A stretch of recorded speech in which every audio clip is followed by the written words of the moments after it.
So my next question is, okay, you have your first debate with Polight, like kind of preliminary debate, and then you guys go into the next.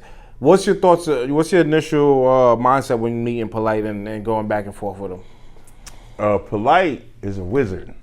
Polight got a gift of communicating that's nigh onto sorcery. Like, I'm listening to this brother talk, and you'll ask that brother how you bake a cake. If he don't know how to bake the cake, he gonna start off with how you start to bake a cake.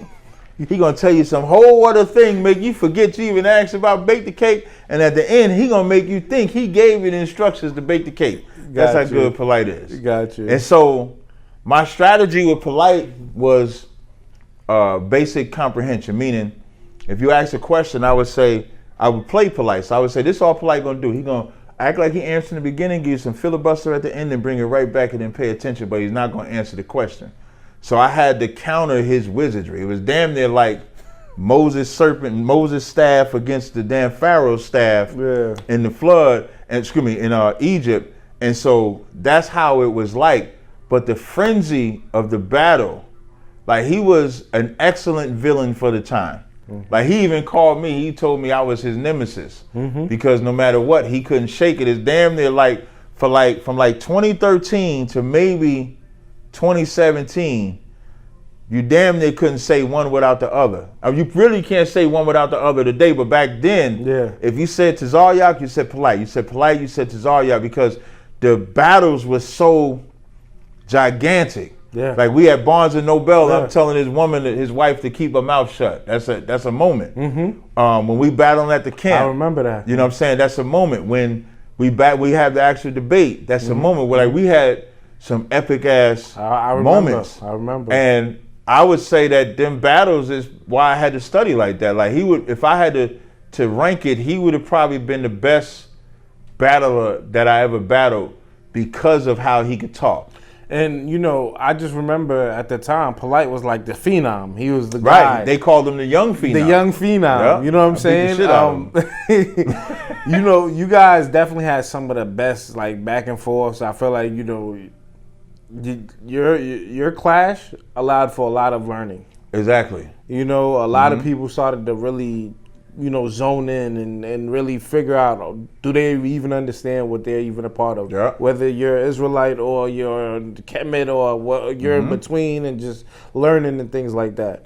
What did you learn from debating, you know, from all these debates and back and forth with Polight?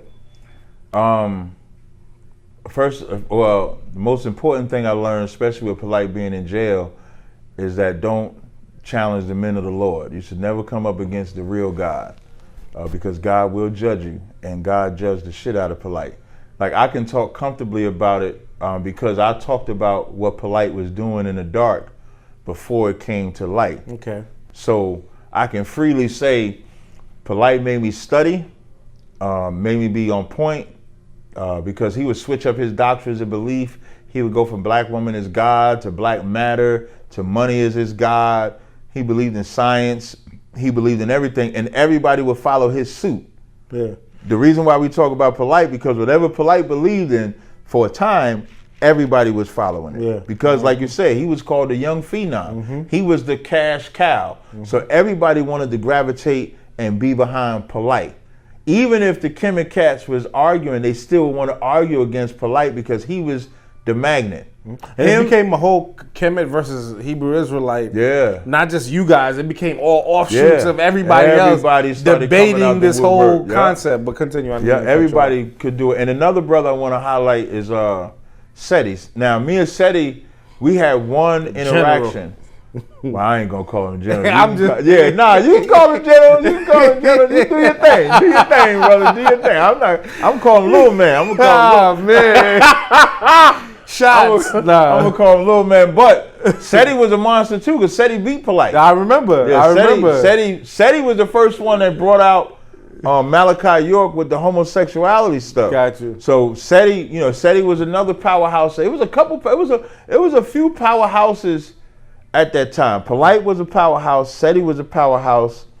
Shaka Amos was a powerhouse. Yeah, Shaka Amos. You know what I'm saying? Yeah. Amon Ra Squad. Yeah, the Amon were Ra powerhouses. Squad. So you had some, you know, those was like the mainstays. And then you had little small ones, but when you talk about powerhouses, Polight and Seti, Shaka, and the Amon Ra Squad, they was all powerhouses. And so I had to watch them for a time. I mean, because it was like you versus all of them in a sense. Yeah, all of them. Every single time. They would come in front of the camp. The only one that came in front of the camp was Seti, but Shaka came in front of the camp. Amon Ra Squad came in front of the camp twice. So I had to be prepared for whatever it is that they're gonna say. Gotcha. Because all I got in need is the Bible. They got everything. Yeah. So they doing Kemet, they doing Nubia, they doing African cultures. I gotta study all of this nonsense that they telling me we are. And I love it because I like to fight. And so the verbal sparring was like going to the gym for me. Going to the gym, trying to get big, trying to pump, and you trying to get to that 315, trying to do them leg presses and stuff like that. So I learned a lot by becoming more witty, because you got to be sharp as a tack. You got to be instantaneous. It's not something where if you're in a battle, you can't go whip out your phone and look up. You got to have all that shit. You got to memorize it. Facts. You know what I mean? So it helped my mental game. It helped me be sharp, and it helped grow New York. I'm talking about my New York school, because what started happening as I'm battling these cats in New York, now these brothers is coming in from New York because they, like you said earlier, people is believing about the Kemet stuff. And then somebody is challenging it. Now they all coming into the school. My right-hand man, Tazaryach, came into the school watching us beat them in battles. Wow. So he comes into the school. Zakar, Mawakwa, all these brothers is coming into the school because we whooping their ass. Now I'm hunting now. So in the beginning,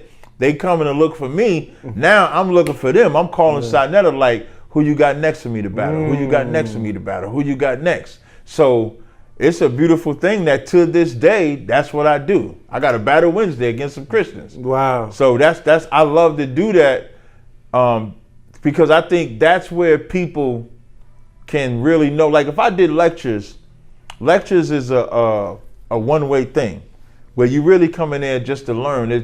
In a lecture, you don't think, let me challenge him on this point. True. In a lecture. Very true. Because you just gotta take it in. But if we're in the middle of a battle and somebody is on a fence on either side, that battle is the deciding factor. I agree. So I like the battle better because now I can shut him up. And if I can make him be quiet, if I can shut him up, that's everything. And this is supposed to be an expert who knows that my whatever I believe isn't right, and he's about to shake my foundation. That's right. Because this is a lot of things you guys are doing is shaking people's foundation. Right. Uprooting their whole mindset, their whole life, their whole belief system, of how they gotta exist. Yeah. You know what I'm saying? So this is like very powerful things.